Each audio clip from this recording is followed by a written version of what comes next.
cultivos, donde se destaca el cultivo de la piña. Costa Rica es el primer exportador mundial de piña fresca del mundo, la continua expansión del banano y otras hortalizas y otras frutas que caracterizan a ese periodo que arranca en 1980 y llega hasta la actualidad.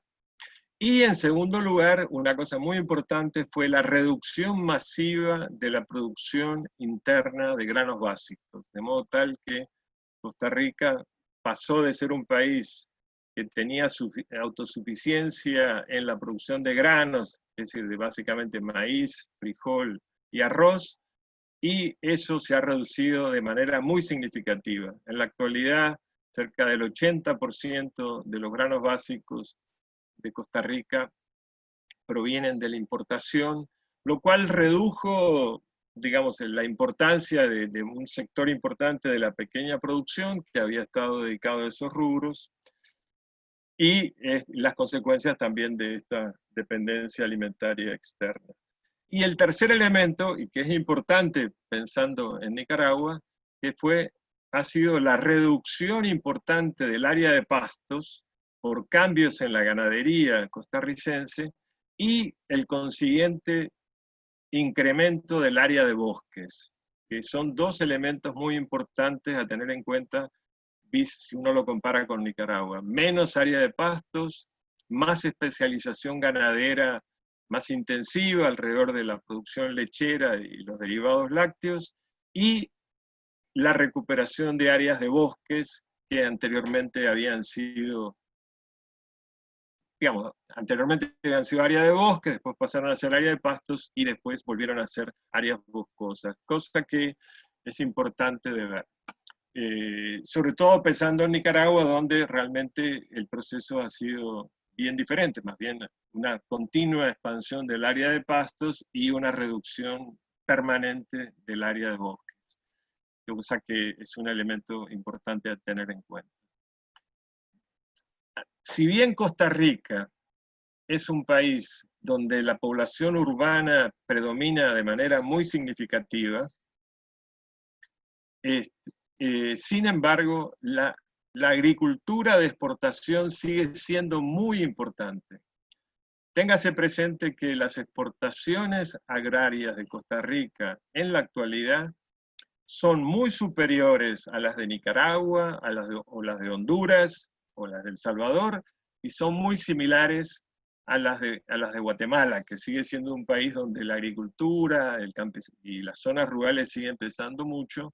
Entonces Costa Rica logra esa combinación, y ahí después vamos a ver la entrada, digamos, precisamente de la mano de obra nicaragüense, de combinar esa expansión urbana, actividades no agrícolas importantes, tales como el turismo y cierta industria, digamos, de algunos rubros industriales, y la agricultura de exportación sigue siendo muy importante. Como decíamos, piña, solo como ejemplo, genera más de $1.000 millones de exportaciones anuales, con sus ventajas y desventajas que esto genera, digamos, en términos de ingresos del país, pero a la vez con consecuencias sobre, digamos, el uso muy intensivo de plaguicidas. Hay que recordar que Costa Rica es el país del mundo, según las cifras disponibles, que más consume plaguicidas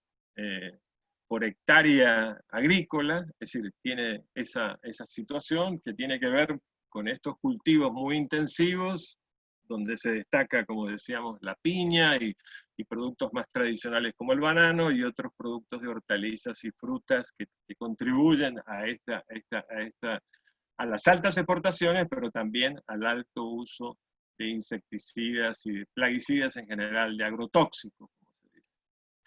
Bueno, esto con respecto, digamos, a Costa Rica, digamos, ese balance complejo que tiene de expansión de nuevos cultivos, incremento importante de las exportaciones, por otro lado, desaparición de la producción interna de granos básicos de manera muy marcada, y esas consecuencias sobre el uso del suelo que estábamos mencionando, tanto los positivos como la ampliación del área de bosques y por otro lado también el alto uso de plaguicidas.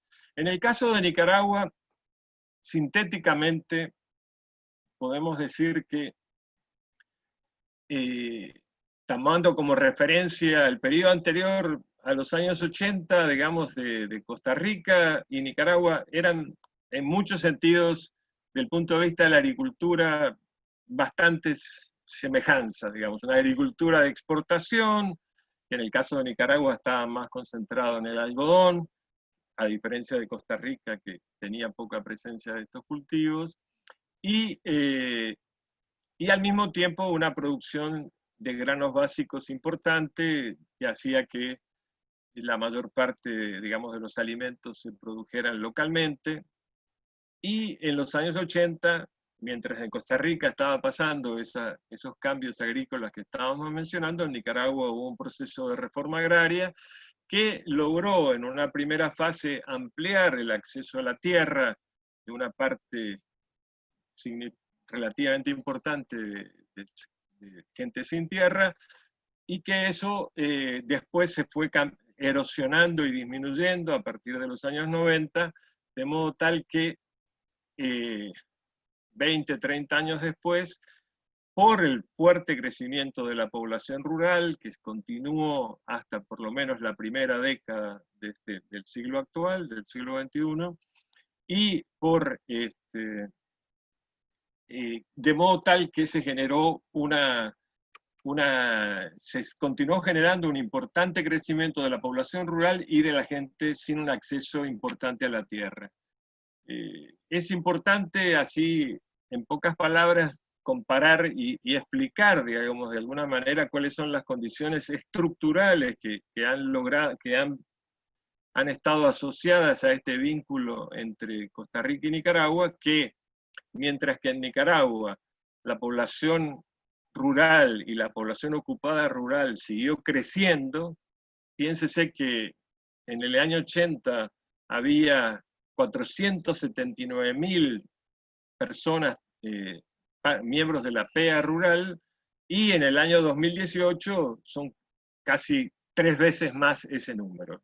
Es 1.145.000, es decir, se ha incrementado notablemente esa población rural. Siguió continuando, por el contrario, en Costa Rica, la población económicamente activa rural del año 80 es prácticamente la misma en números que la que tiene en la actualidad. Es decir, no ha crecido, sino más bien se ha reducido en términos relativos al total de la población, y esto determina las condiciones más de fondo, es decir, por un lado, mucha disponibilidad de fuerza de trabajo rural, y por otro lado, una disminución de la población económicamente activa rural en el caso de Costa Rica. Y en paralelo, en Nicaragua, en este periodo que arranca en 1980 y viendo hacia el presente, los cultivos comerciales de exportación en algunos casos disminuyeron de manera significativa y que no crecieron en comparación a Costa Rica, donde sí fue de mucho más intensidad. Entonces, por un lado, más gente y menos cultivos de exportación en el caso de Nicaragua, y en el caso de Costa Rica, menos gente disponible para trabajar en el campo y más cultivos de exportación necesarios de mano de obra en momentos clave. Entonces, esas son las condiciones, si se quiere, más de fondo. Y claro, esto asociado al hecho de que con diferencias salariales entre Costa Rica y Nicaragua, en parte que tienen que ver con lo que estamos mencionando, hace que el interés, digamos, de emigrar encuentra, digamos, condiciones favorables para que la gente se logre desplazar, y teniendo en cuenta esto que estábamos mencionando. Ahora bien, esto, digamos, en términos de las condiciones más estructurales. En los conversatorios que logramos desarrollar, tratamos de hablar de los siguientes puntos.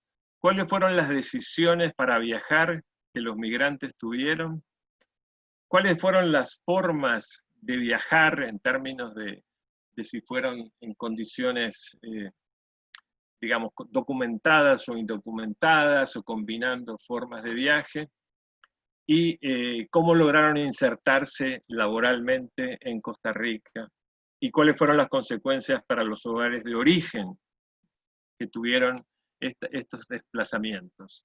Y una cosa muy importante, ver qué recomendaciones hacían este grupo de migrantes con los cuales logramos conversar antes de llegar a Costa Rica, y sobre todo también ver las diferencias de las percepciones de hombres y mujeres.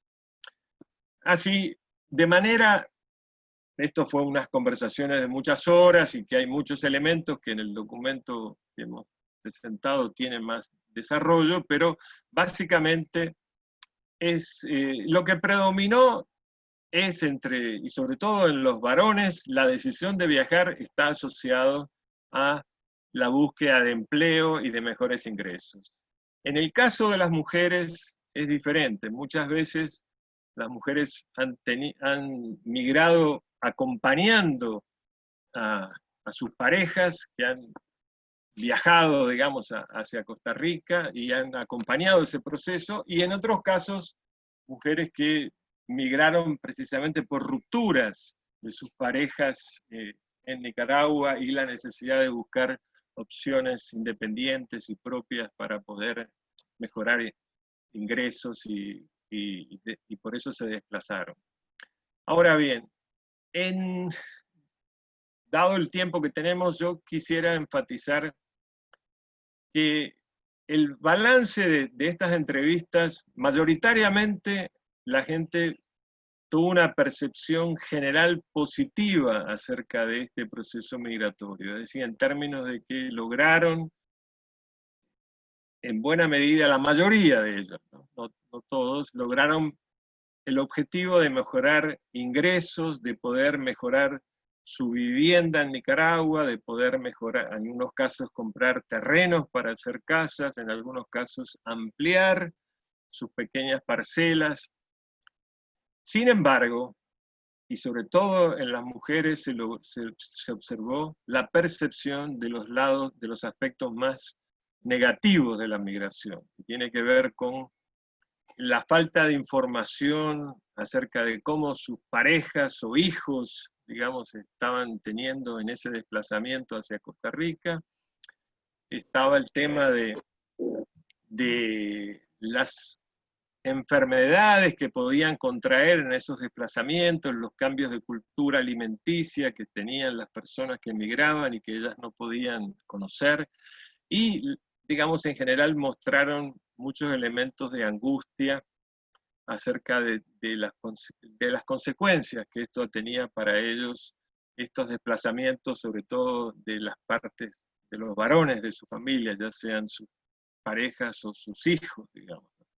Y entonces eso de alguna manera configura, podemos hablar más, si llega a haber preguntas, esta percepción. Ahora bien, parte del trabajo ha sido tratar de establecer, bueno, cuál es el significado de los nicaragüenses en términos de trabajadores en el agro costarricense. Aquí siempre hay visiones muy contrapuestas, ¿no? Desde los que consideran, digamos, que los nicaragüenses son un sector relativamente minoritario de los trabajadores que trabajan en Costa Rica, y eso sale precisamente de las estimaciones oficiales, de las encuestas, de la encuesta continua de empleo, de la encuesta nacional de hogares, que da unas cifras relativamente muy bajas de nicaragüenses trabajando en Costa Rica. Y por eso hemos intentado hacer una estimación alterna y que nos da los siguientes resultados básicos. Por un lado, que los trabajadores que trabajan en la agricultura de Costa Rica, sean estos costarricenses, panameños, indígenas panameños o nicaragüenses, son mucho más que lo que las estimaciones más oficiales tienen, más personas en general, y sobre todo porque el número de nicaragüenses trabajando son mucho más.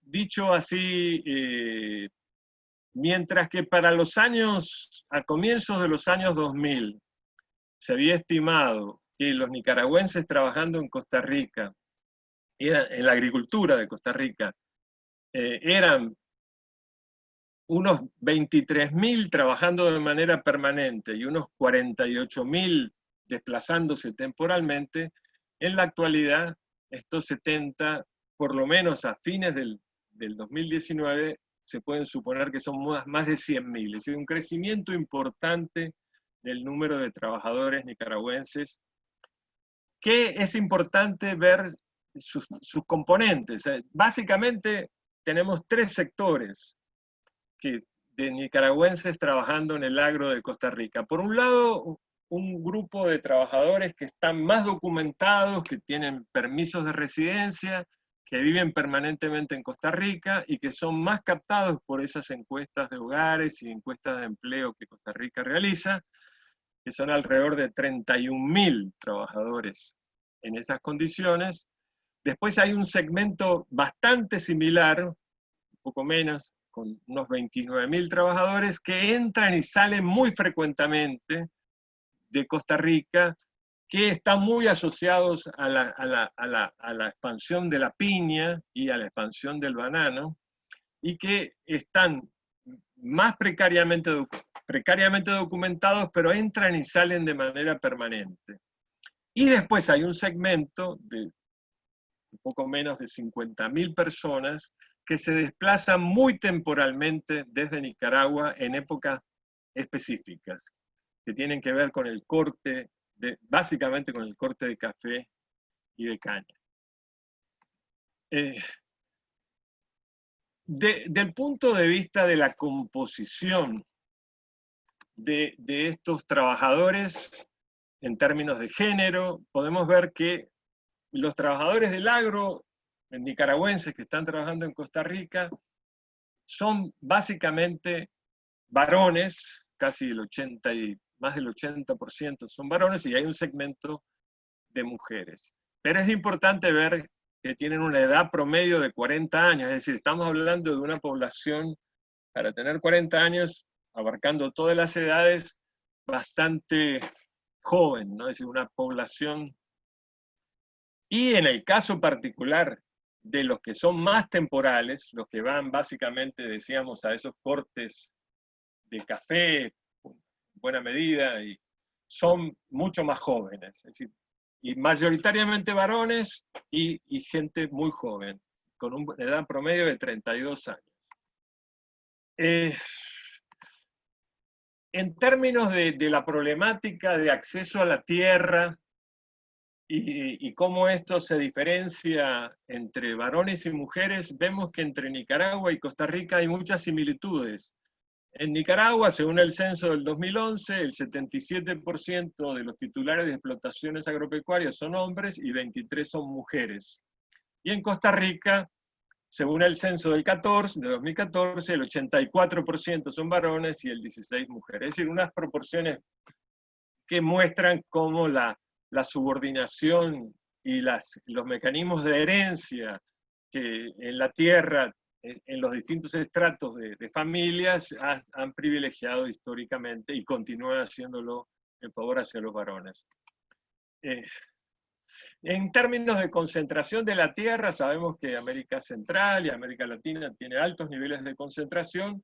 En Costa Rica la concentración de la tierra es muy elevada, los indicadores que se usan para eso muestran números muy altos, y en Nicaragua también, un poco menores que lo de Costa Rica, pero también altos si uno lo compara con otras partes del mundo. Es decir, la concentración de la tierra históricamente dada se ha continuado en estos países y se ha mantenido. En Costa Rica es muy importante ver que todo este proceso de la no agricultura que antes mencionábamos ha determinado un peso muy considerable de todas las empresas que tienen la forma de sociedades anónimas.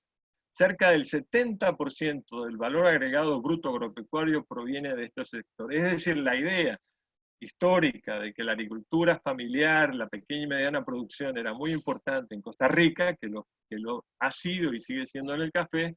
Sin embargo, en los nuevos cultivos se muestra que la gran empresa tiene un peso muy grande. Bueno, como coyuntura del presente, y de alguna manera conectándolo con esta problemática de la pandemia y las consecuencias posteriores, es importante resaltar que el 6 de mayo, hace poco, el ministro de Agricultura, que se llama Renato Alvarado, hizo declaraciones muy fuertes con respecto a la necesidad de cambiar algunos aspectos del modelo agrícola que Costa Rica estaba llevando en los últimos 30, 40 años. Él señaló el hecho, cosas como por ejemplo en Costa Rica decir que se debería producir por lo menos el 50% de los alimentos, cuando en la actualidad se produce menos del 20% de los alimentos consumidos nacionalmente. Y es importante, digo esto, porque no sabemos qué va a pasar con la agricultura en el futuro, sobre todo con la agricultura más comercial, en la medida en que se ha reducido, por ejemplo, las ventas o los pedidos, mejor dicho, de piña, por ejemplo, en mercados europeos, y también la reducción interna debido a la reducción del turismo tiene efectos sobre Costa Rica. Entonces vamos a extraer algunos elementos que tienen que ver con conclusiones. En Costa Rica es evidente que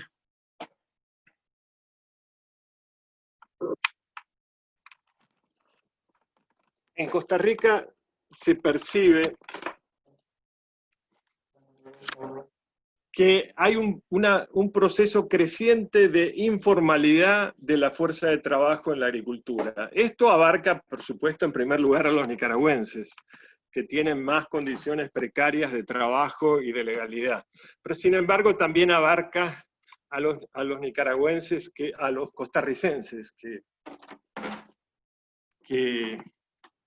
ahí se encuentran.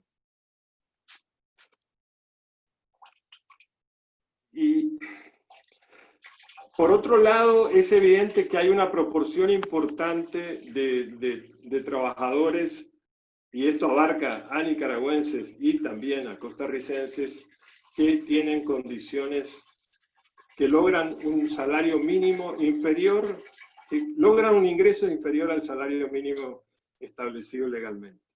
Y un elemento muy importante a destacar tiene que ver con los indicadores de pobreza multidimensional. Si la pobreza multidimensional mide tanto las condiciones laborales como las condiciones de vivienda y de acceso a la educación de los hogares. Bueno, la situación el 50% de los nicaragüenses que trabajan en la agricultura de manera permanente en Costa Rica están en pobreza multidimensional. Y en los costarricenses esa proporción es más o menos del 35%. Es decir, estamos hablando de que hay elementos de rezagos sociales que hay que señalarlos. Entonces, esto en términos... El otro elemento muy importante que erosiona las condiciones de los trabajadores, sobre todo los nicaragüenses, pero también de los costarricenses, tiene que ver con la intensa presencia de contratistas que median entre las empresas y los trabajadores, haciendo de que no se cumpla la legislación laboral y la legislación de jubilaciones, etcétera, y que los trabajadores pierden esto. En estos días, hace prácticamente 2 días, se publicó en el periódico inglés The Guardian un artículo que muestra cómo empresas piñeras que habían logrado certificaciones por parte de certificadoras muy conocidas, sin embargo, se habían adulterado todos los resultados en términos de que de 1000 trabajadores que estaban trabajando en esa empresa, solo 150 en realidad estaban en condiciones legales, y el resto eran básicamente trabajadores nicaragüenses y costarricenses no legalmente contratados. Entonces, toda una problemática. Esto se publicó, parte de esto, en el periódico El Semanario Universidad, de la Universidad de Costa Rica, de la semana pasada, y en Inglaterra también se publicó en este periódico inglés que estamos mencionando. Entonces, digamos, aquí, ¿cuáles son las recomendaciones que habría que tener presente o tratar de ver cómo se empujan? ¿Cómo se empujan? Primero, ¿cómo mejorar las condiciones de migración a Costa Rica en varias direcciones? Tratando de ver en qué medida el Ministerio del Trabajo tiene un rol más activo en lograr permisos de trabajo para los trabajadores migrantes, ya sean permanentes como temporales. Y aquí hay que buscar alianzas con la sociedad civil costarricense, con los sindicatos, con las iglesias, y también, sin excluir a las autoridades del gobierno, digamos, del propio Ministerio del Trabajo, ¿no? Y esto es uno de los temas más importantes. Y también en Costa Rica hay que hacer incidencia, formar alianzas, incluyendo el sector gubernamental, para conocer más apropiadamente ese mercado de trabajo agrícola en Costa Rica, porque realmente los números y las estimaciones que se manejan, independientemente de que hay muchos instrumentos, son muy precarias y han subestimado de manera significativa a los trabajadores nicaragüenses y a los trabajadores agrícolas costarricenses en general.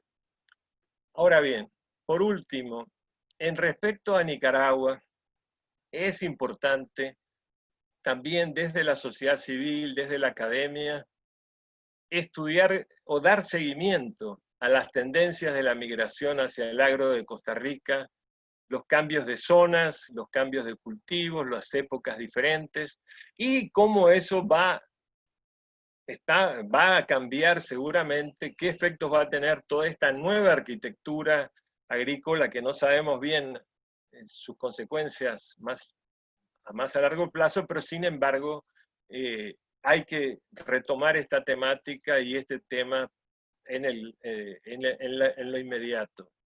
Ver cómo los cambios que se pueden dar en Costa Rica y cómo contribuir a eso, a cómo los trabajadores y los procesos migratorios pueden ser más adecuadamente canalizados, aunque sabemos que el contexto es extremadamente difícil. Otro elemento, por último, dos cosas para terminar.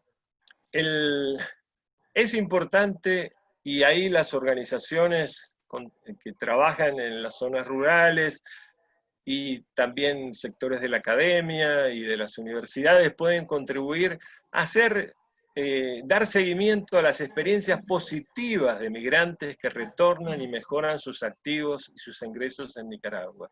Es importante mostrar esto en el sentido de que puede contribuir a que la gente vea lo que significa este lado de la migración, el lado, digamos, que podemos decir, el que logra algunas ventajas relativas. Y, por supuesto, ver también los lados más duros del proceso migratorio.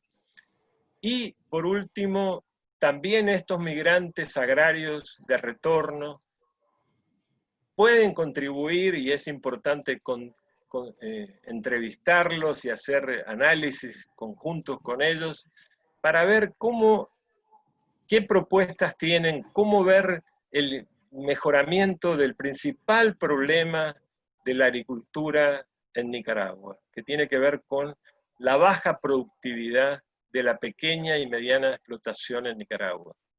¿En qué medida su experiencia laboral en Costa Rica puede ayudar a esas mejoras en las formas de producción? Bueno, hasta aquí termino. Okay, gracias. Gracias, Eduardo. Vamos ahora a darle la palabra a nuestra segunda panelista, es Blanca Blanco. Tal vez antes de presentar a Blanca, quisiera recordar que estamos haciendo una grabación de todo este seminario para efectos de que luego otras personas también puedan tener acceso, digamos, si no se lograron conectar.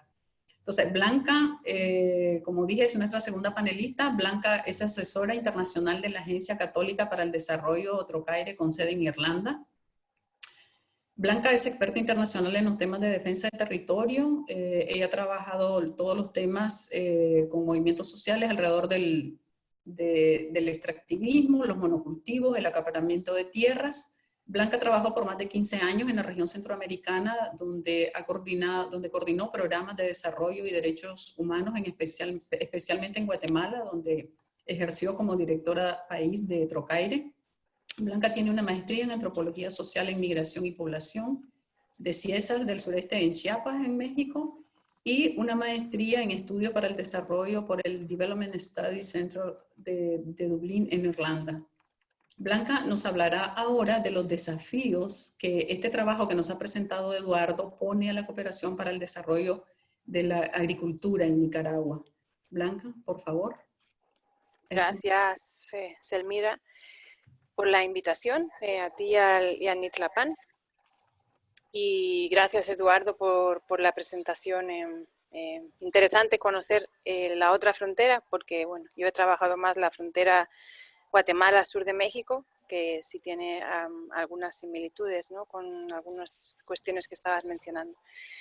Pues, como decía Selmira, se me pidió hablar un poco de los desafíos para la cooperación al desarrollo agrícola en Nicaragua, y obviamente no puede uno obviar la actual situación de pandemia, ¿no? Entonces voy a referirme primero cuál era un poco la situación previa, quizás, globalmente de la cooperación antes de la pandemia, cómo estamos ahora y, bueno, cómo estamos visualizando desde Trocaire lo que pueda pasar, aún si no tenemos una bola de cristal, ¿no? Entonces, bueno, el escenario prepandemia, había una discusión, quizás más en el ámbito de la cooperación humanitaria, por todo el tema del gran acuerdo que se dio en 2016 en la Cumbre Mundial Humanitaria, el tema de la localización, donde se empieza a abordar un poco la necesidad de cambiar las relaciones entre el norte y el sur, entre donantes y agencias que trabajan el tema humanitario, para que sean, bueno, pues más compartidas las tomas de decisiones estratégicas, el control de los recursos, el acceso a la información, que haya un respeto más igualitario entre las organizaciones internacionales y nacionales. Y bueno, también parte de la discusión es un poco todo el tema fiscalizador y complejidad en los sistemas que se están volviendo a reportar, ¿no?, hacia los grandes donantes. Entonces realmente ya se venía teniendo un debate o un cuestionamiento al rol de las ONGs internacionales, de la cooperación al desarrollo, ¿no? Si realmente quedaba obsoleto ya ese papel de financistas o de intermediarios, y si se debía pasar o se debe pasar a un rol más de apoyo técnico, de fortalecimiento de capacidades, de incidencia y cabildeo, ¿no? Y bueno, en Trocaire pues no estábamos exentos de esta discusión, porque pues nuestro valor añadido durante muchos años ha sido el trabajar en asocio con socias locales, aún antes de que se empezara toda esta discusión de la localización, ¿no? ¿Qué pasa ahora? ¿Cuáles son los retos, ¿no?, para la cooperación en el agro? Pues se han tenido que reasignar fondos para atender la pandemia de manera inmediata, ¿no? Y eso ha sucedido también en Nicaragua, para apoyar actividades de higiene, de acceso a información y sobre todo alimentos, ¿no? Una concentración de esfuerzos en garantizar la seguridad alimentaria y frenar la hambruna, ¿no? Aún si estamos conscientes que las raciones alimentarias se terminan y que hay que pensar en algo más a largo plazo. Y hay un poco lo que mencionaba Eduardo, ¿no? El haber dejado muchas veces de producir granos básicos a lo interno, para promocionar las exportaciones, para dar prioridad a las exportaciones, ¿no? También mencionaba Eduardo el tema del uso del suelo y de los agroquímicos, los fertilizantes y pesticidas, ¿no? Y eso también estamos viendo durante esta pandemia, el tener cuidado que por frenar una hambruna no se usen semillas no nativas para incrementar la producción, ¿no? de manera más rápida. Y en definitiva un poco es intentar frenar o que no se pierdan los logros que se han conseguido en Nicaragua o, bueno, en este caso también en la región centroamericana antes de la pandemia, ¿no? Porque realmente el COVID está poniendo de manifiesto la debilidad del sistema alimentario intensivo, de monocultivo y de la cadena de valor extensiva y la baja calidad a nivel mundial, ¿no? O sea que un confinamiento de 2-3 meses deje ver un riesgo de hambruna tan rápidamente es preocupante, ¿no? Y en el caso de Nicaragua y referente al estudio que me presentó Eduardo, pienso también si no existe la opción de emigrar como válvula de escape y va a haber más presión sobre la tierra, que ya como mencionaba Eduardo es escasa, y va a haber una mayor fuerza de trabajo agrícola, entonces el reto va a ser mayor cuando, bueno, ahora ya y cuando termine esta pandemia. Y esto va a afectar significativamente más a las mujeres, eso no hay que perderlo de vista.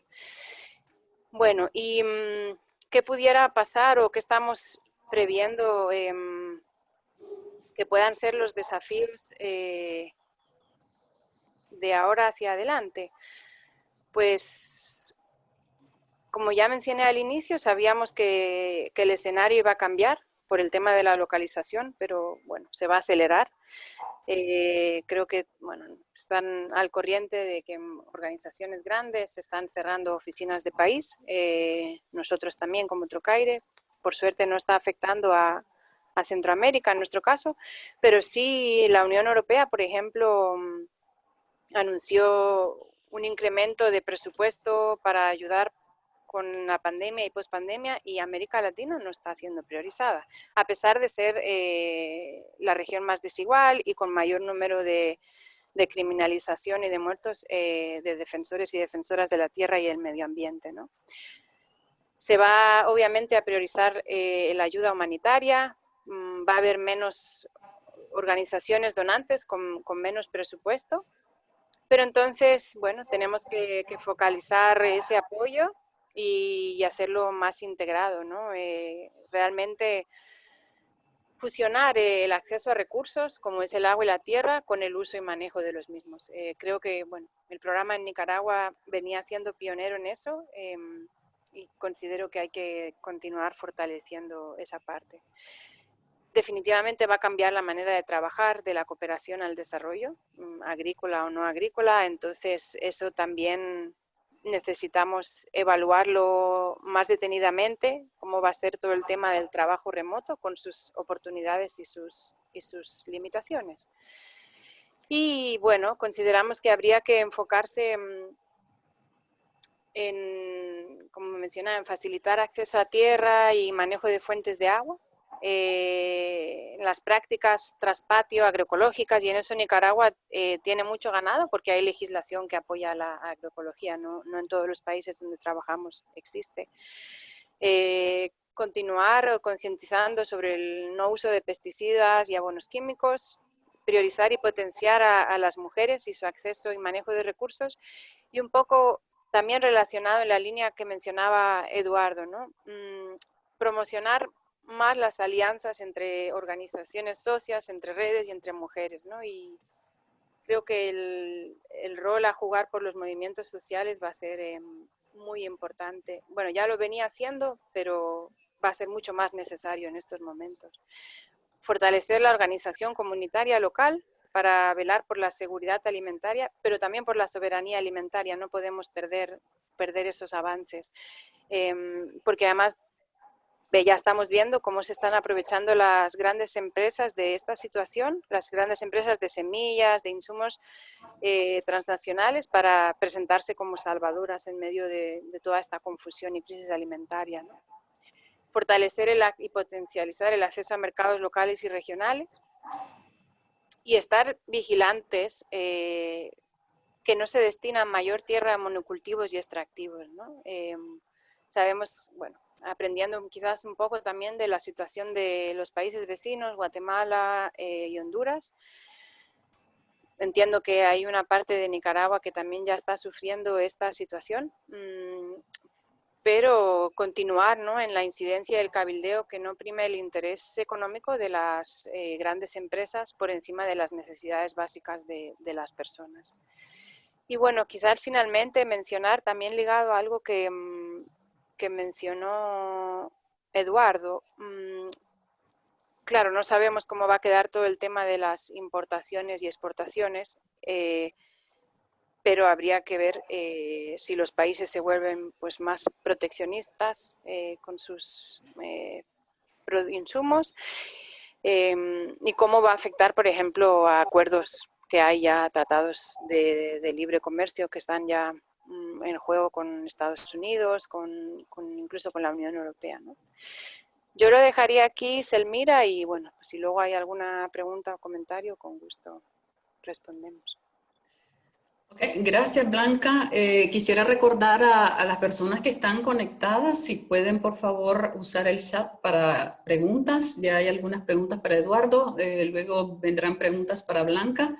Ahora permítanme, por favor, presentar a Arturo Grisby, nuestro tercer panelista invitado. Arturo es economista, es nicaragüense, tiene estudios de doctorado en economía en Oxford y maestría en estudios de desarrollo en Sussex, Inglaterra. Ha trabajado en el sector público de Nicaragua como investigador en temas agrarios y también como director del Departamento de Políticas Agropecuarias. Fue fundador y director del Instituto de Investigación y Desarrollo Nitlapán, fundador y vicepresidente del Fondo de Desarrollo Local.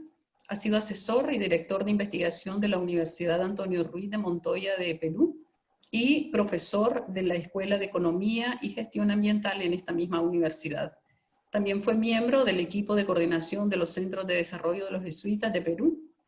Actualmente es coeditor de la revista Envío de la Universidad Centroamericana y es investigador asociado de Nitlapán. Arturo nos hablará ahora de los posibles escenarios a futuro que está visualizando para el sector agrícola nicaragüense, en particular para la migración de nicaragüenses hacia Costa Rica en el marco de las afectaciones que está generando el COVID-19 en ambos países. Arturo tiene la palabra.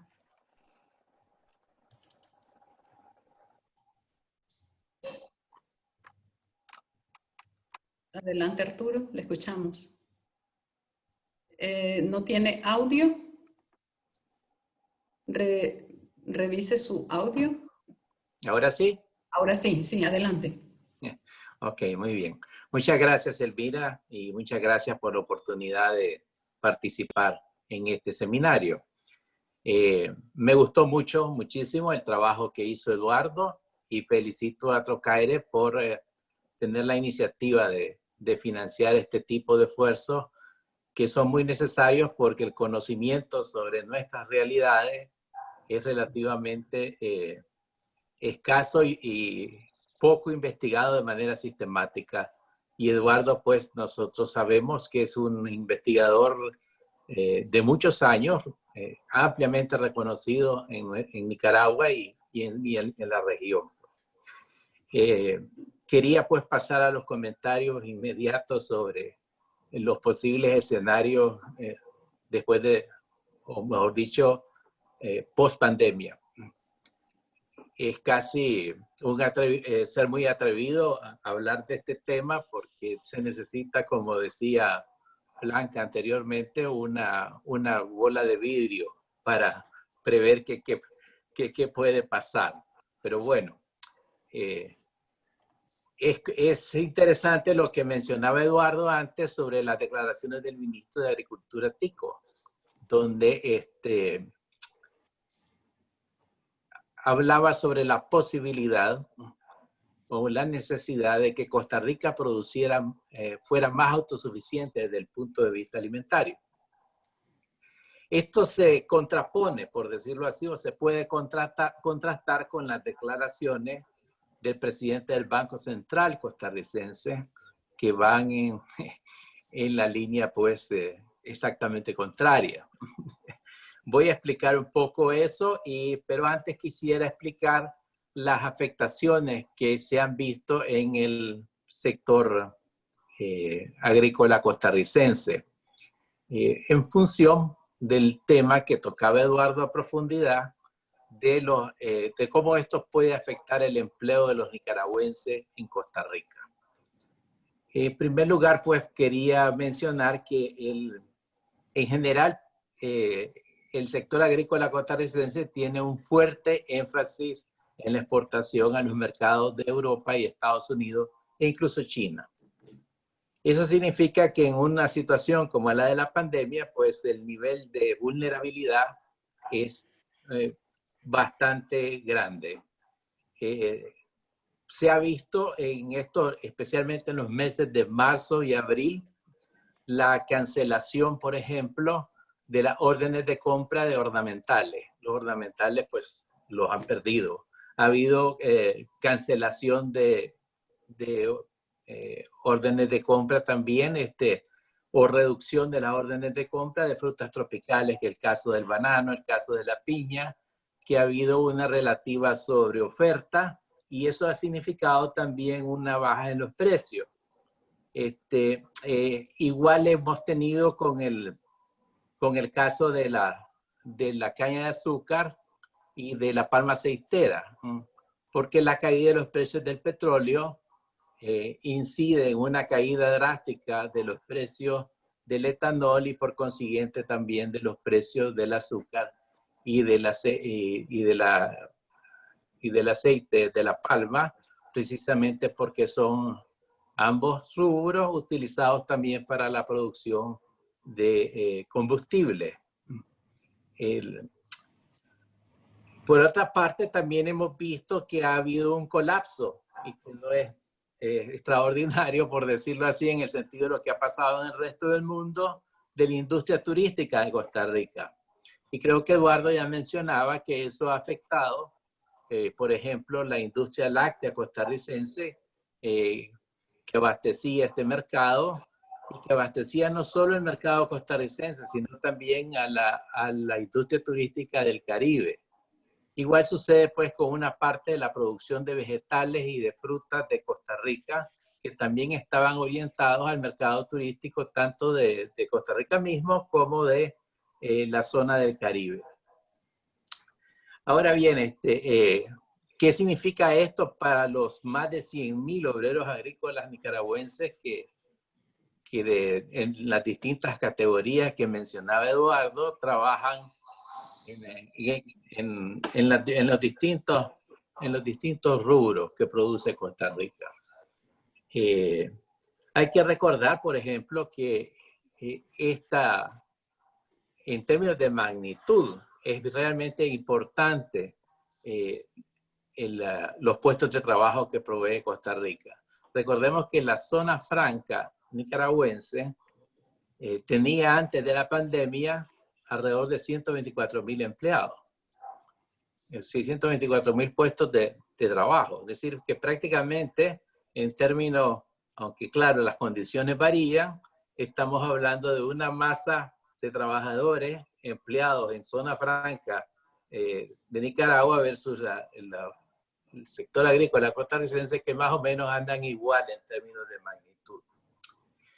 Ahora bien, yo hacía mención que el presidente del Banco Central de Costa Rica dio declaraciones más bien en sentido contrario a las declaraciones del ministro de Agricultura. ¿Por qué digo esto? Bueno, porque en Costa Rica esperan una recuperación de todo el sector exportador costarricense. Y esperan que esta se empiece a producir a partir del cuarto trimestre de este año. Incluso para el próximo año, hay la proyección ya de crecimiento positivo del sector agrícola de casi alrededor del 3%, basado en una recuperación de las exportaciones agrícolas del país. Es decir, se parte del supuesto que, para poner el ejemplo tal vez más destacado, por ejemplo, el caso de la piña. Costa Rica es a nivel mundial el productor exportador líder de piña. Pero la piña está altamente concentrada, es decir, es propiedad de transnacionales norteamericanas que tienen un control bastante grande del mercado norteamericano. Entonces, no se espera que esa situación varíe, ni se espera, por decirlo así, que haya una reducción drástica de la demanda en Estados Unidos de piña a mediano plazo. Igual podríamos decir en el caso del banano. Además de esto, se puede también argumentar que en ambos rubros hay inversiones millonarias en Costa Rica.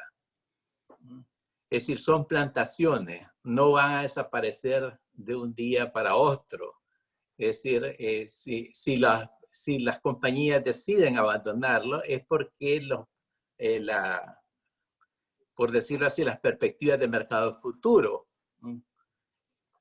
Es decir, solo las abandonarían si las perspectivas de mercado futuro son extremadamente negativas, que no es el caso, ¿verdad? Tanto en el caso del banano, de la piña, de la naranja, no se prevé ese tipo de comportamiento del mercado en los próximos, digamos, de 3 a 5 años. Entonces, eso nos deja con la situación de que, o mejor dicho, a pesar de que se prevé de manera favorable la recuperación del sector exportador tico, y he mencionado algunos de los rubros, también se prevé que durante cierto tiempo no se va a tener o no se va a recuperar el nivel de producción y de empleo que se tenía previo a la pandemia. ¿Ya? Entonces, entre tanto, en Nicaragua, tanto por razones estructurales que fueron bien explicadas por Eduardo en su documento y en su presentación, como por razones coyunturales, como es la recesión que se está viviendo en el país, uno puede esperar que va a haber una expulsión mayor de mano de obra o expulsión mayor de migrantes hacia Costa Rica. En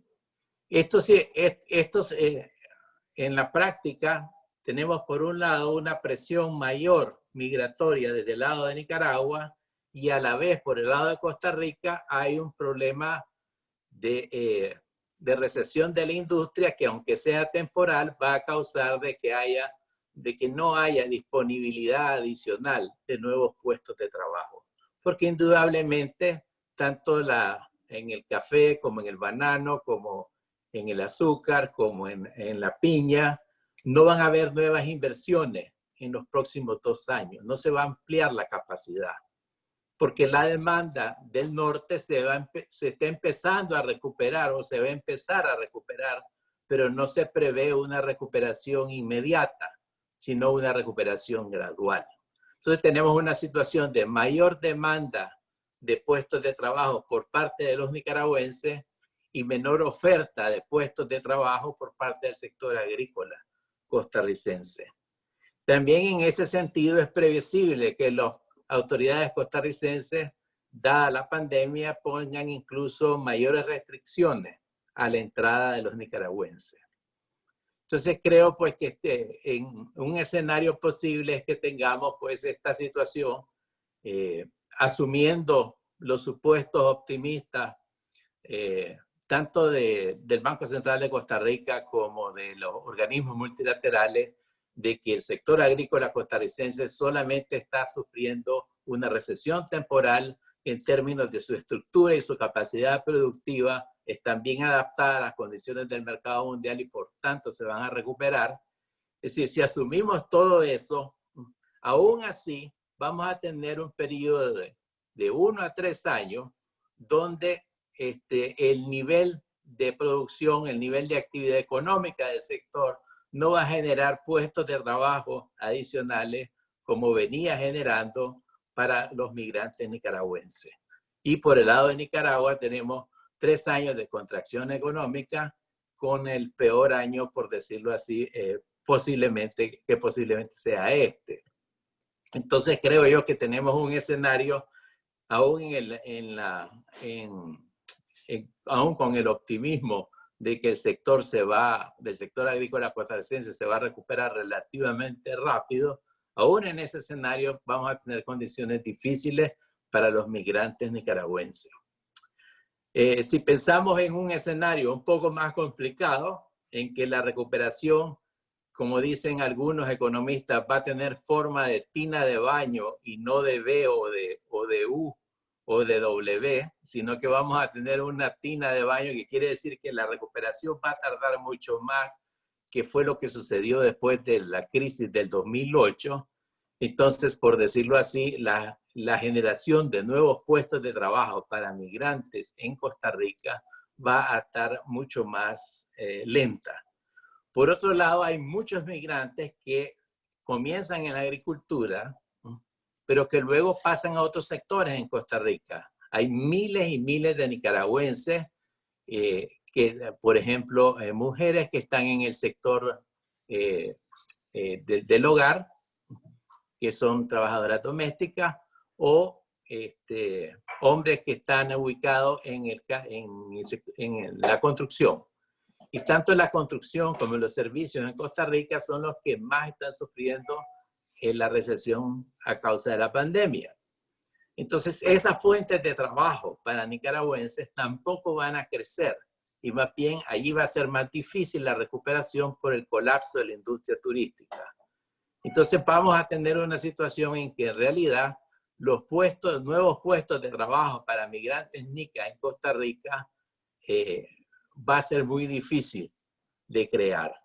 Y en ese sentido va a haber mucho más limitaciones para que nicaragüenses que no encuentran trabajo en su propio país puedan migrar a Costa Rica.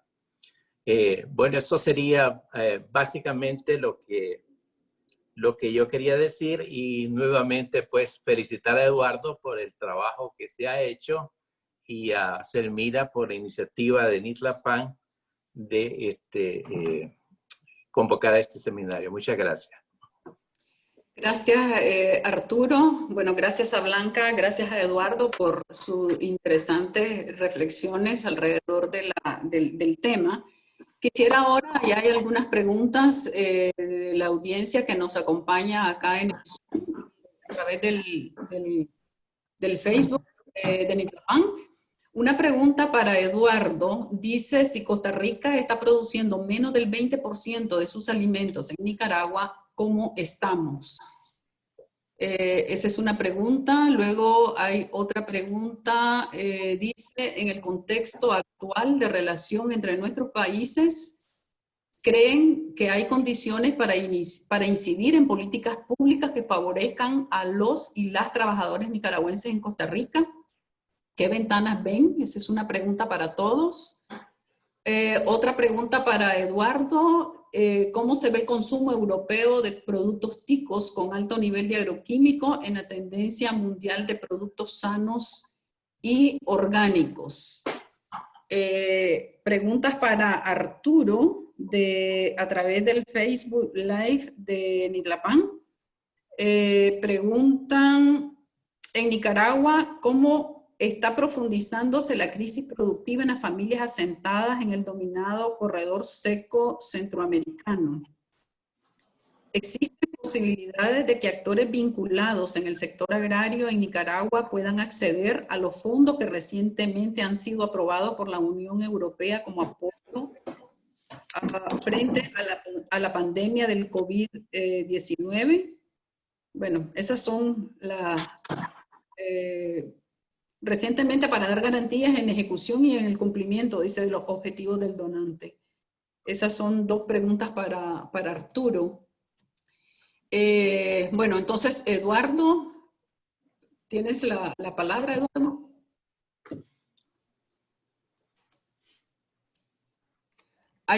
Disculpen, hay otra pregunta acá que también había... sí, hay otra. Es una pregunta también para Eduardo, que si vio algún cambio en el agro con el desplazamiento de nicaragüenses campesinos que se exilió en el país. Si sabes del acceso a tierra de nicaragüenses en Costa Rica, si tienes algunos datos, si podías compartir información, algunas modalidades de acceso de los nicaragüenses a tierra a partir, digamos, del exilio. Esas son otras preguntas. Bueno, vamos a dar pase a estas y luego vamos a abordar, digamos, otras preguntas. Eduardo. Sí, yo anoté 4 preguntas. La primera en relación a si Costa Rica, digamos, produce el 20% de los alimentos, ¿qué proporción se observa en Nicaragua? Bueno, ahí hay que señalar que Nicaragua, y esto incluso comparándolo con el resto de América Central, en la producción de granos, digamos, básicamente maíz blanco, frijol y arroz, tiene un peso en el consumo total mucho mayor a todos los otros países. Realmente en ese sentido, la proporción nicaragüense de producción nacional, digamos, de los alimentos básicos es más alta. Sin embargo, claro, sabemos que en muchos rubros de hortalizas y frutas la importación es importante, tanto de Guatemala como de Costa Rica, e incluso en muchos productos lácteos, que aunque Nicaragua es un productor importante de lácteos, también importa lácteos más elaborados desde Costa Rica o desde El Salvador. Pero sin embargo, en términos relativos, su situación es más de autosuficiencia mayor. Esa con respecto a la primera. La segunda dice, una pregunta difícil, ¿es posible, dadas las condiciones de relaciones internacionales entre los países, incidir en las políticas públicas en Costa Rica? Mi impresión es que sí, que es posible, y quería poner un ejemplo para ver las propias trabas que la política pública costarricense tiene en relación al tema que estamos tratando, el tema de los trabajadores agrícolas temporales, mayoritariamente nicaragüenses. El año pasado, a fin de año, hacia noviembre, el Ministerio del Trabajo y el Ministerio de Agricultura lanzaron una iniciativa buscando que se presentaran por parte de los trabajadores y de los patrones costarricenses, personas que están trabajando y que pudieran mejorar su situación. Y lo increíble que estaban esperando entre 45.000, creo que era el número aproximado de personas que esperaban, y realmente no llegaron ni a 200 personas. Y ahí pasó que la limitación viene tanto fundamentalmente de los propios empleadores costarricenses que no han tomado iniciativa para mejorar esta situación de sus trabajadores.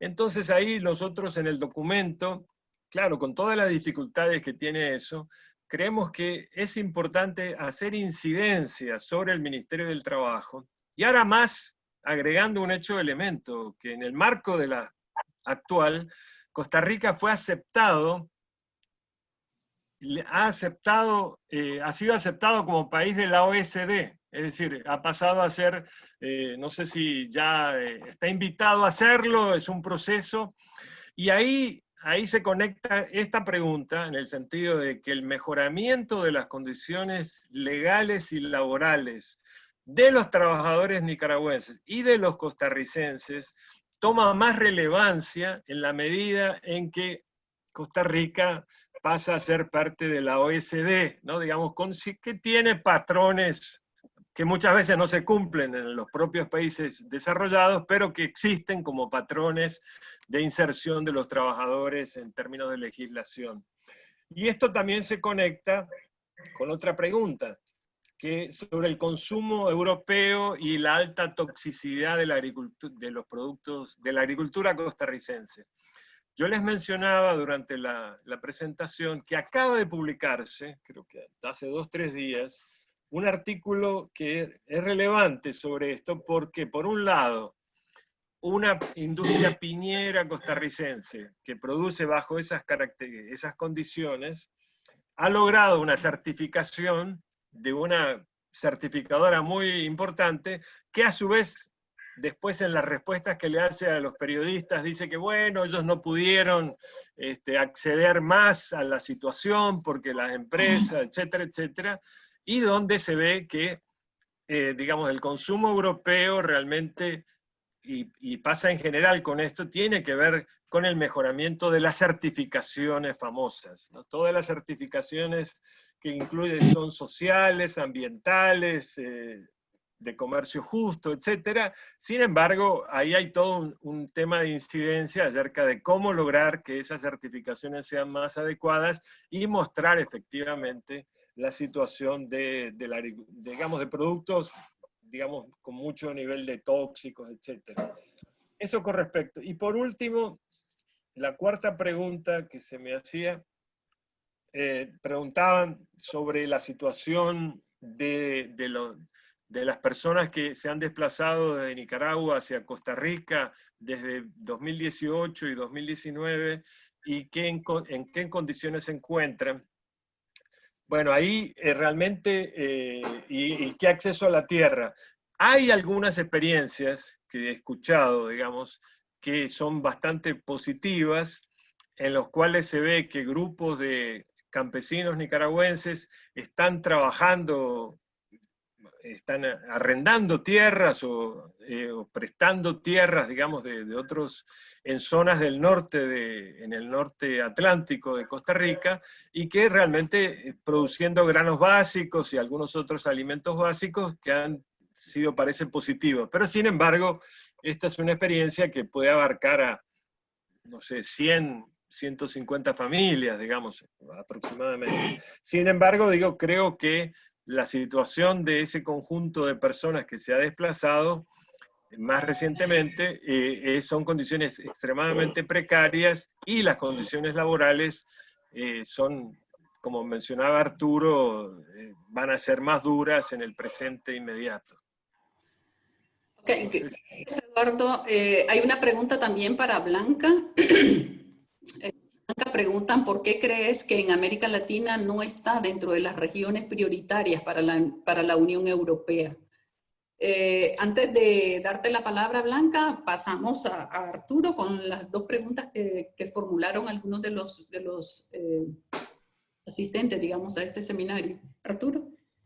Sí, yo quisiera agregar a lo que está diciendo Eduardo, que en realidad las tendencias del mercado después del impacto de la pandemia no son favorables para los productos orgánicos, aunque esa sea la tendencia estructural en Europa y en Estados Unidos, por razones de precio, simplemente. Es decir, con una caída de la capacidad adquisitiva de la población, el nivel de, por decirlo así, de crecimiento del consumo de los productos orgánicos se va a ver limitado.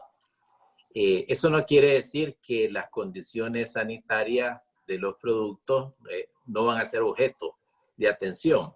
Pero para darles un ejemplo, aquí en Estados Unidos se ha vivido el desmantele de prácticamente de la gran mayoría de regulaciones ambientales que se establecieron en la época de Obama. Entonces quiero decir que hay una presencia, o mejor dicho, una tendencia en las políticas también en el sentido contrario.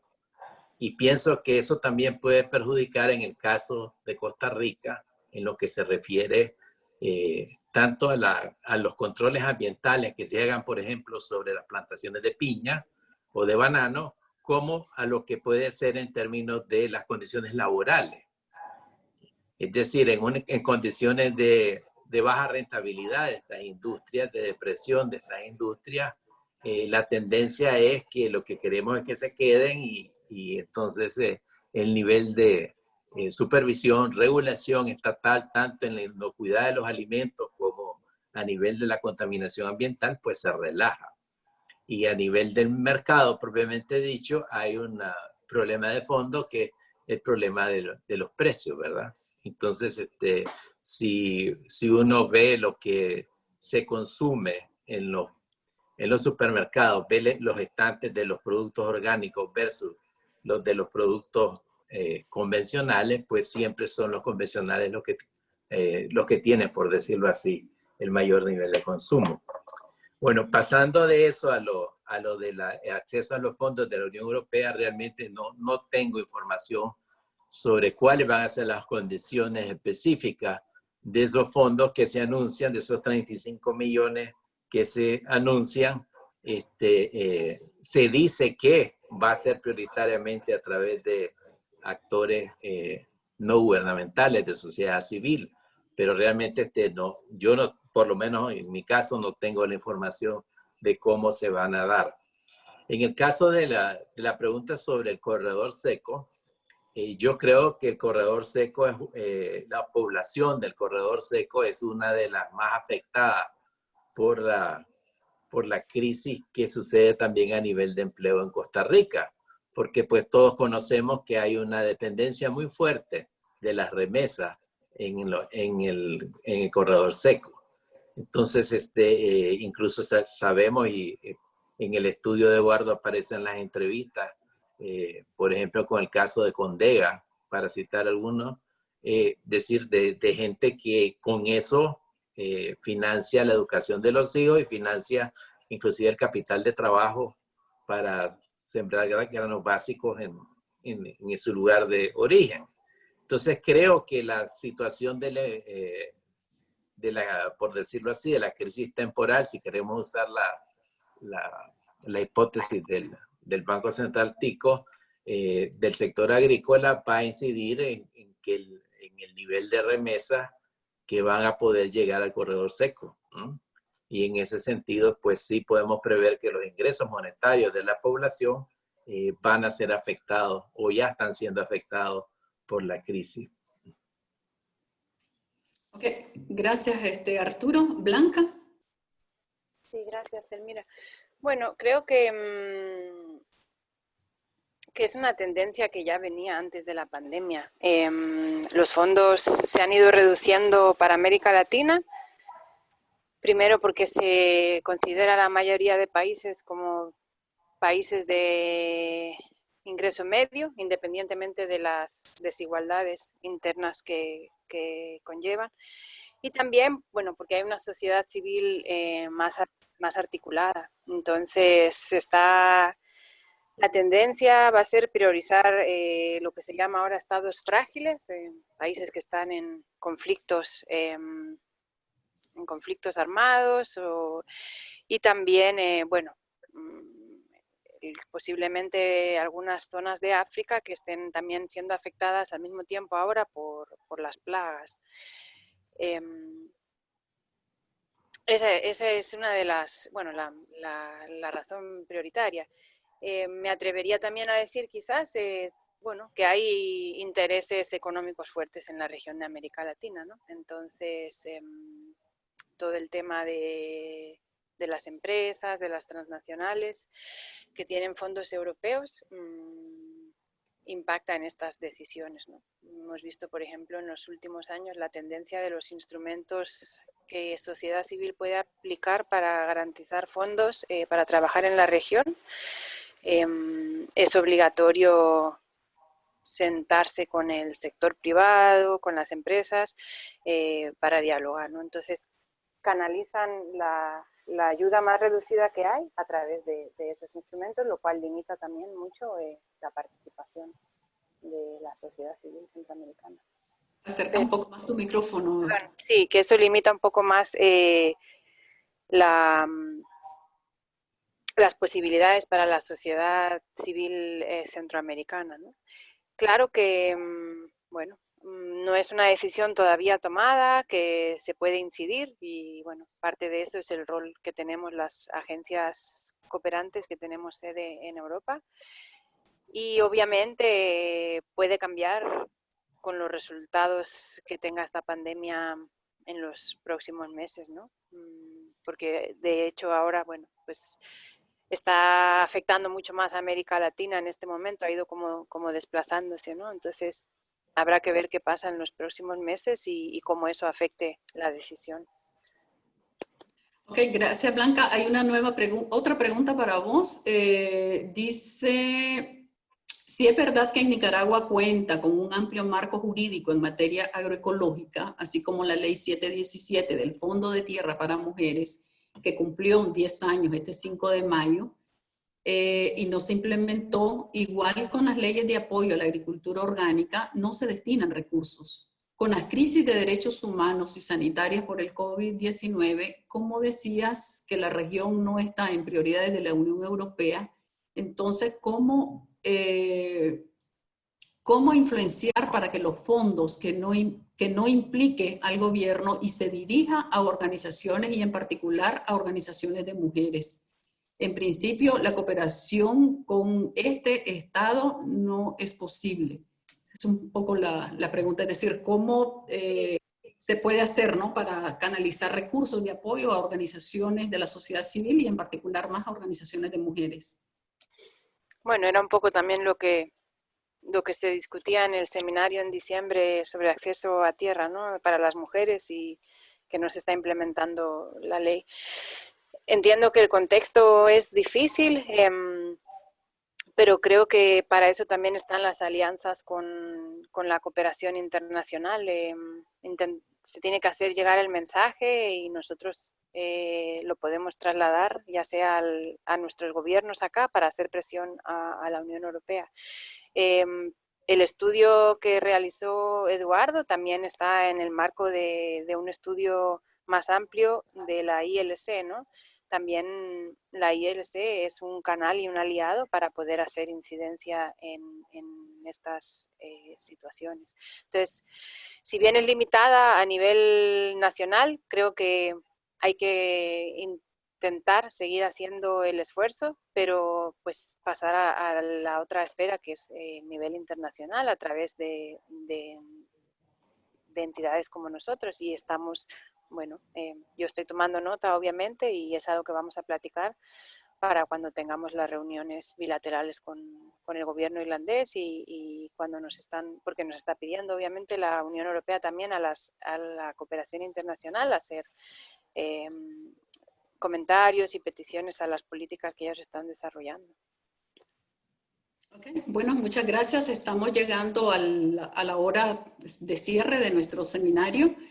Creo que hemos tenido en contexto la problemática, digamos, de la migración nicaragüense, del trabajo agrícola de migrantes nicaragüenses en Costa Rica, estas enormes diferencias entre el desarrollo, digamos, de la actividad agrícola o agropecuaria en Costa Rica versus la agricultura en Nicaragua, los grandes desafíos que tenemos planteados para adelante y en el contexto de la crisis actual, de esta crisis sanitaria, probablemente una mayor profundización del nivel de desempleo, no solamente en Nicaragua, sino también las dificultades para que esa ventana de oportunidad que encontraban muchos trabajadores y trabajadoras migrantes del sector rural de Nicaragua, miraban en Costa Rica. Probablemente, como ya comentaban nuestros panelistas, vamos a tener mayores dificultades, ¿no? Es decir, creo que en términos generales lo que se avisora es una mayor profundización de la situación de pobreza a nivel del país y mayores retos, digamos, para las organizaciones sociales en el país para intentar colaborar en procesos para atender, digamos, esta profundización de la problemática de la pobreza, de la disminución del empleo, de los ingresos y en general de las condiciones de vida de la familia en el campo.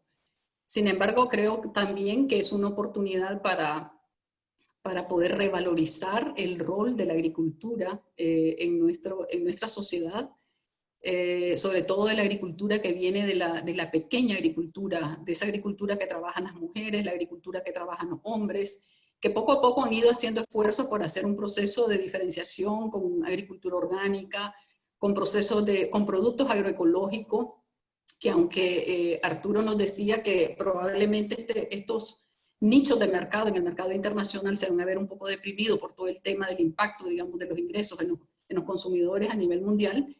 De todas maneras, pensamos que esta puede seguir siendo una perspectiva, ¿no?, de trabajo. Creo que hemos abierto con este seminario, hemos abierto la puerta para continuar discusiones alrededor de esta problemática y en su conjunto pues tener nuevas ideas para poder replantear acciones desde las organizaciones, propuestas al Estado, aunque sea bastante difícil que se escuchen estas propuestas, pero hay que continuar en eso. Entonces con esto yo quiero cerrar, quiero agradecer muchísimo a Eduardo por su trabajo, a Blanca por su intervención, por siempre tener presente, digamos, su trabajo a nivel de Centroamérica, a Arturo por su importantes análisis. Y dejamos entonces abierto, vamos a continuar desde Nitlapán impulsando este tipo de conversaciones que nos permitan tener espacios que aunque no nos podemos encontrar físicamente, virtualmente puede continuar la discusión. Con esto entonces vamos a cerrar y agradecer.